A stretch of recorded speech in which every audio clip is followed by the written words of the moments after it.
नमस्कार, मैं सुहाली जैन। आप देख रहे हैं राशि चक्र और दिशा। क्या आप शादीशुदा हैं? क्या आप शादी करके खुश हैं? क्या दोनों के बीच छोटी-छोटी बातों में नोक-झोंक होती रहती है? क्या बात इतनी बिगड़ गई है कि डाइवोर्स लेने तक की स्थिति आ गई है? तो यदि ऐसी बात है, तो आज का ये शो सिर्फ आपके लिए। तो सबसे पहले हम अपने शो में एस्ट्रो गुरु और वास्तुशास्त्री मुकेश ओमकार गुप्ता जी का स्वागत करेंगे। एस्ट्रो गुरु, हमारे शो में आपका बहुत-बहुत स्वागत ओम है। नमः शिवाय, ओम नमः शिवाय बहन। आपका सभी का स्वागत है। यदि आप शादीशुदा हैं और आपकी शादी में ये स्थिति आ गई है कि दोनों के बीच बन नहीं रही है, नौबत तलाक तक की आ गई है, तो आज हम एस्ट्रो गुरु से उनके समाधानों के बारे में बताएँगे और आपको ये भी बताएँगे कि शादी में सुकून मुमकिन है। तो एस्ट्रो गुरु, यदि कपल्स हैं और उनकी शादी की बात बन नहीं रही है और डाइवोर्स तक बात पहुँच जाती है, आजकल ये हर 2 घर छोड़ के ये केस देखने को मिल जाता है, तो ऐसी स्थिति में क्या किया जाए? देखिए, इसके पीछे सबसे बड़ी जवाबदारी है कि पहले तो जो शादी से पहले सबसे पहले मेरे हिसाब से कुंडली मिलाकर ही विवाह करना चाहिए। आजकल लोग उत्साह में जब स्टडी हो रही होती है, पढ़ाई चल रही होती है, तो एक-दूसरे के साथ में फ्रेंडशिप हो जाती है, तो उसके बाद में फिर विवाह करने का एक साथ एक डिसीज़न ले लेते हैं। और उस समय उनके मदर फादर अगर बोलते हैं कि भई आप कुंडली मिलाइए, क्योंकि ये तो परंपरा भगवान राम और सीता के समय से चली आ रही है। भगवान राम की और सीता की कुंडली को भी मिलाया गया था। सभी कुंडलियों को मिलाकर ही जो मैचिंग होती है, तो उसके हिसाब से उसमें जो गुण होते हैं 36 गुण होते हैं, तो 36 गुण में से कम 21 या 20 गुण मिलने चाहिए और उसके साथ-साथ और भी बहुत सारी चीज़ देखी जाती हैं। जैसे उसके अंदर नाड़ी है, अगर सपोज़ नाड़ी है, नाड़ी में दोष है, 8 अंक की नाड़ी का होता है। अगर 4 अंक तक इस स्त्री या पुरुष की नाड़ी के योग में 4 बनता है, तो उन दोनों की शादी योग्य समझी जाती है बाद में, नहीं तो संतान की प्राप्ति में प्रॉब्लम प्रॉब्लम होती है। इस टाइप से 8 बहुत सारे गुण होते हैं, जिसके कारण हम कुंडली चेक कर के बता सकते हैं कि योग बनते हैं कि नहीं बनते हैं। और उसके बाद में अगर आप कुंडली मिलान के बाद में अगर आप शादी करते हैं, तो मैंने देखा है बहुत ही अच्छे संजोग बनते हैं और बहुत ही प्यार से रहते हैं। क्योंकि जब गुरु ग्रह जो होते हैं, सपोज़ आपके मैं बताता हूँ आपको, मंगली कोई कुंडली मंगली है। मंगल क्या होता है?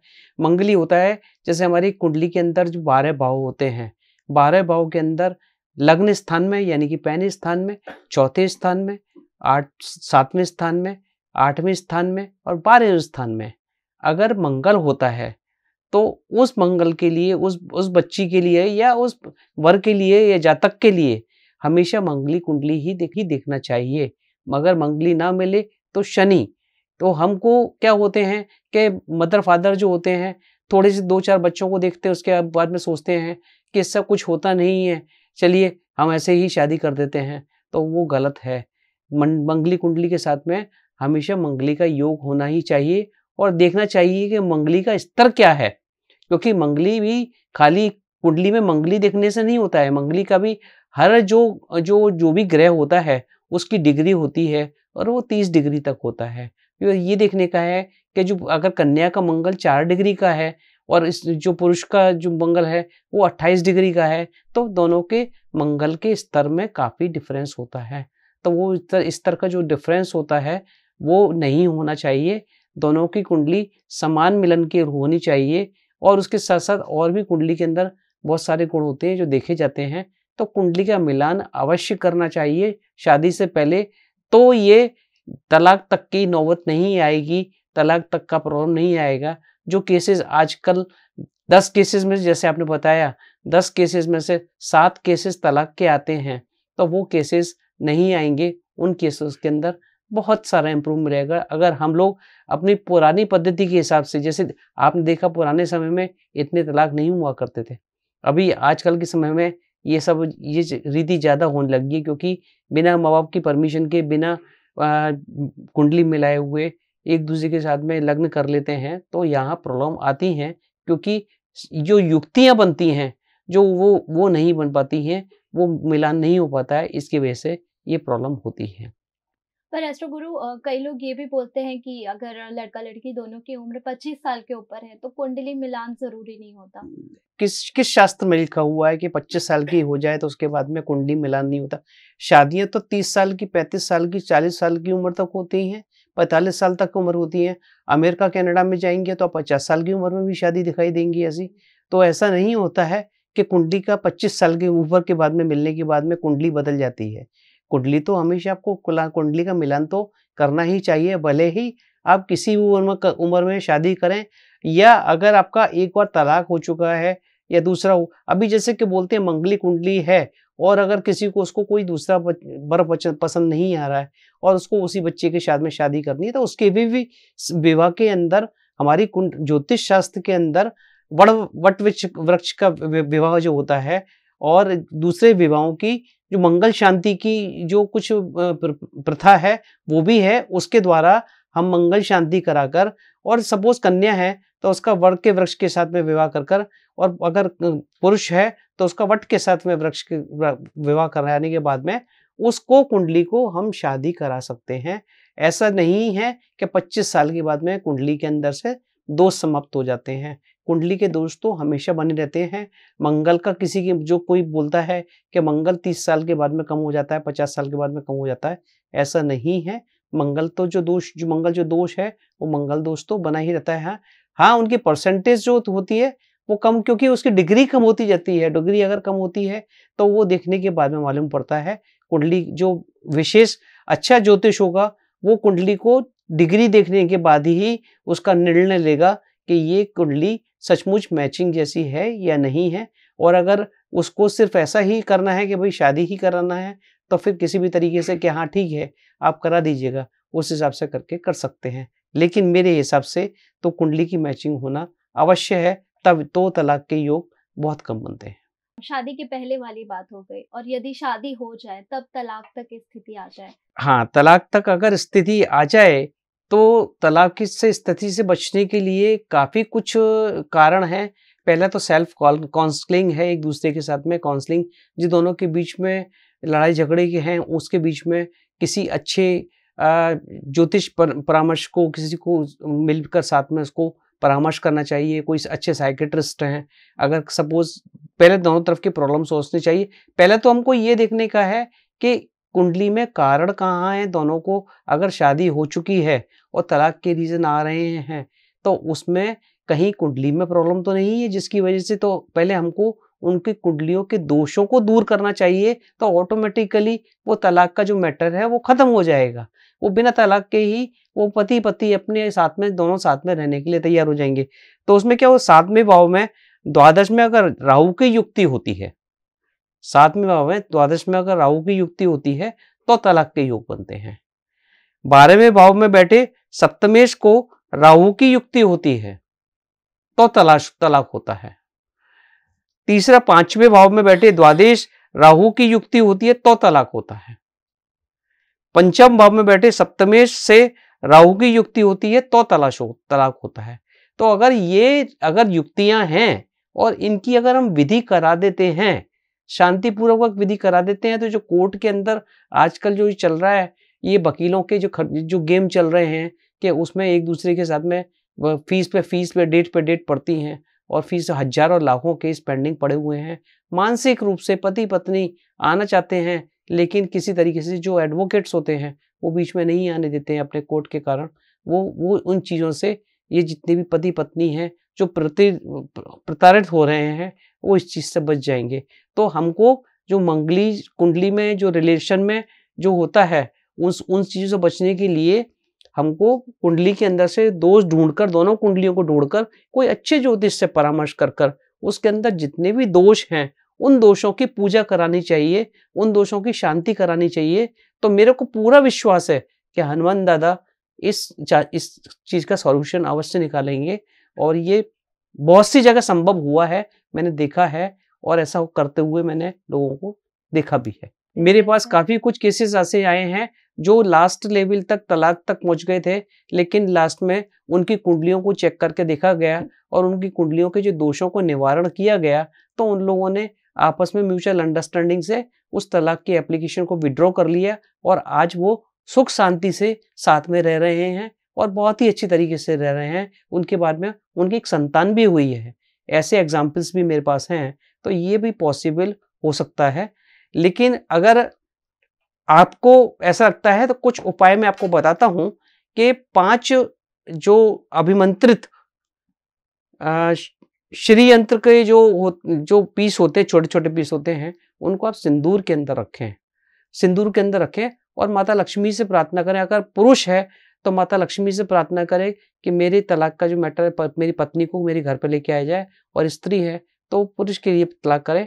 और उसके बाद में जो स्त्री है वो उस सिंदूर से अपनी मांग को भरे और जो पुरुष है उस सिंदूर से अपने माथे पर टीका लगाए, तो तलाक के चांसेस बहुत कम हो जाते हैं। दूसरा, हनुमान जी के, पंचमुखी हनुमान के मंदिर में से सिंदूर लाकर, अगर जो स्त्री है अगर वो चाहती है कि मेरा तलाक ना हो और लड़के की तरफ से तलाक हो रहा है, तो वो अपनी मांग के अंदर उस सिंदूर को भरे तो तलाक होने के चांसेस बहुत ही कम हो जाते हैं। और उसके अंदर जो म्यूचुअल अंडरस्टैंडिंग से ये सारे प्रॉब्लम सॉल्यूशन हो जाते हैं। इस टाइप से और भी बहुत सारे उपाय हैं, बहुत सारे टोटके हैं जिसको करने से हमको बिना तलाक में, बिना कोर्ट के जाए हुए, क्योंकि एक बार परिवार के अंदर से जो लड़की है, स्त्री है, उसके ऊपर अगर तलाक का स्टैंप लग जाता है तो उसके दूसरी विवाह करने में बहुत ही दिक्कत का मामला आता है। तो इन सभी चीज़ों से बचने के लिए ज्योतिष शास्त्र के हिसाब में बहुत ही विधियां दी हुई हैं।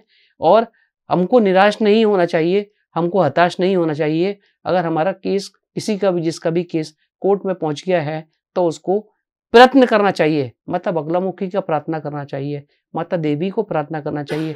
दुर्गा माता दुर्गति को हरने वाली है, दुर्गा माता की प्रार्थना करनी चाहिए, दुर्गा माता का व्रत रखना चाहिए। तो दुर्गा माता हमेशा रक्षा करती हैं, स्त्रियों की रक्षा करती हैं। तो उससे तलाक की बहुत सारी प्रॉब्लम को खत्म हो जाती हैं। ऐसा देखा गया है इस चीज़ के लिए। तो ये बहुत सारी प्रोग्राम हैं जिनसे कि कर सकते हैं, जिनको कि आप, जैसे कि अगर आपको तलाक से बचने के लिए है तो चींटियों को आटा खिलाएं। चींटियां जो होती हैं, जो काले ब्लैक कलर की चींटियां होती हैं, उसमें थोड़ा सा आटा ले लें। आटे के अंदर आपको थोड़ा सा नारियल का बुरादा, नारियल का जो होता है उसको छीन को उसको कर लें और थोड़ी सी चीनी मिला दें और आप उसको चींटियों को हर शुक्रवार को डालें।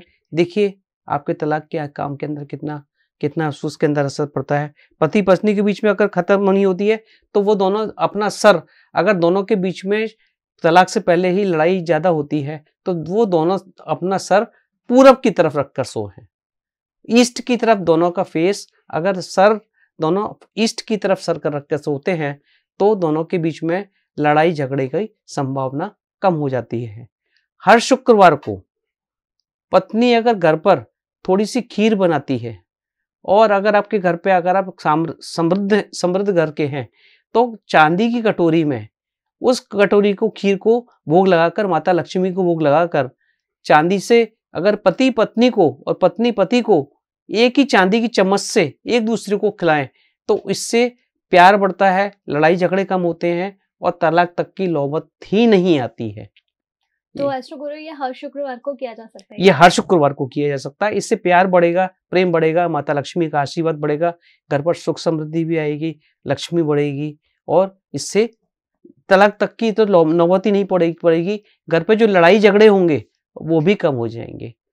पत्नी अपने घर पर हमेशा पति पत्नी को अपने बेडरूम में सोते समय कपूर को जलाकर जरूर अवश्य सोना चाहिए। कपूर की स्मेल से वहाँ जितनी भी नेगेटिव एनर्जी होती है वो नेगेटिव एनर्जी खत्म हो जाती है।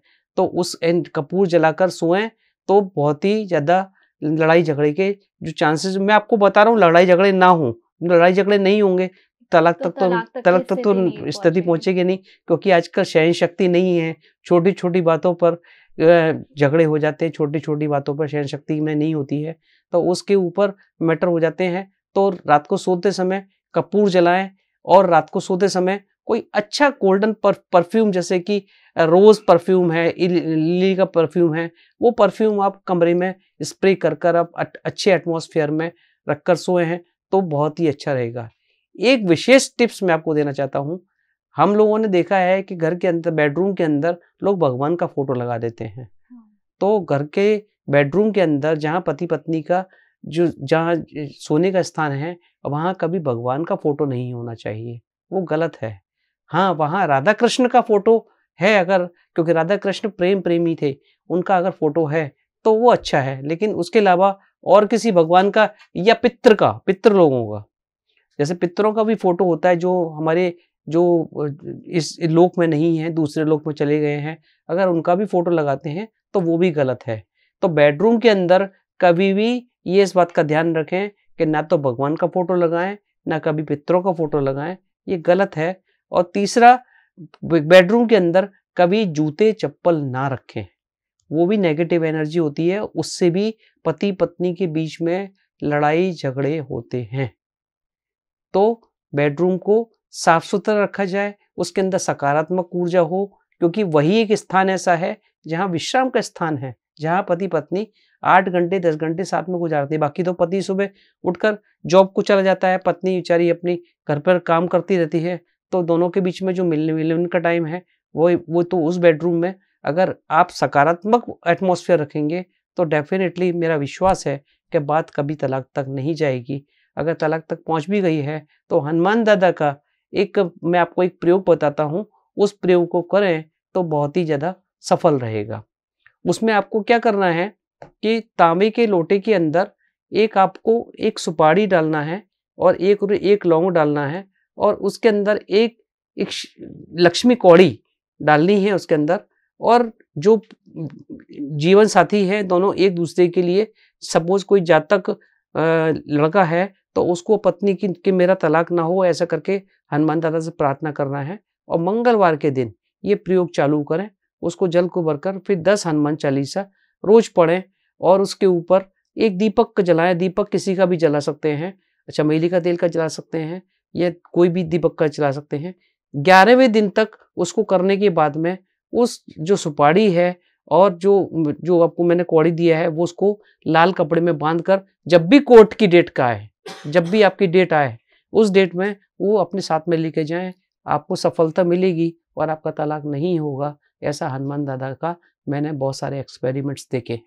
तो आज एस्ट्रो गुरु ने बताया, यदि हस्बैंड वाइफ के बीच में झगड़े ज़्यादा हो रहे हैं, तलाक की स्थिति आ चुकी है, तो इस चीज़ से कैसे निपटे, कैसे अपना जो संबंध है उससे बचा सकते हैं। तो एस्ट्रो गुरु आज के वास्तु टिप्स में क्या है?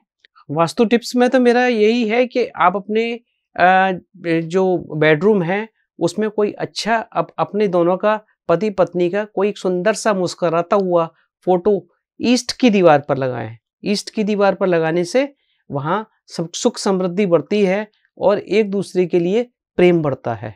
तो एक दोनों का, पति पत्नी का अच्छा सा मुस्कुराता हुआ फोटो एक ईस्ट की दीवार पर लगाएं तो बहुत ही अच्छा रहेगा, और पति पत्नी के बीच में बहुत ही अच्छे संबंध रहेंगे। ये मेरा एक वास्तु टिप्स।